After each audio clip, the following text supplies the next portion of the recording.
میں قیامت کی قربت میں مسیح اور مہدی کے ظاہر ہونے کی ایک یہ بھی نشانی بتائی گئی ہے کہ اس وقت سورج مغرب سے طلوع ہوگا. ٹھیک ہے.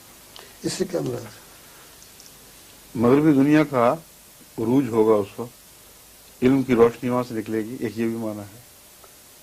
اس زمانے میں امام مہدی پیدا ہوگا جبکہ علم کا سورج بجائے مشرق سے، جو ہمیشہ مشرق سے نکلا کرتا تھا، اس زمانے میں مغرب سے نکلے گا تو ساری دنیا پہ چھا جائے گا.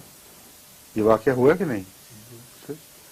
کیسے مراد یہ تو نہیں کہ جو ہم ٹیلی ویژن کے ذریعے دنیا میں سب مغرب وہ سے جا رہے ہیں. جتنے آگے مرادیں لے لیں جو عقل کے مطابق ہیں سب ٹھیک ہیں، لیکن اصل یہ ہے کیونکہ یہ تو نہیں ہو سکتا کہ حضرت مسیح علیہ السلام کی بنیادی علامت آپ کے وصال کے 100 سال بعد ظاہر ہو.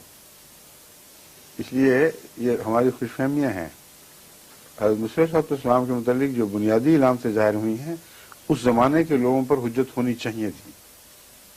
یہ اس کے شاخسانے ہیں. ان علامتوں میں سے آگے بچے پیدا ہوتے ہیں نور کے، جو اگلے زمانے کے لوگوں کے لیے بھی پھر ایک نشان بن جاتے ہیں.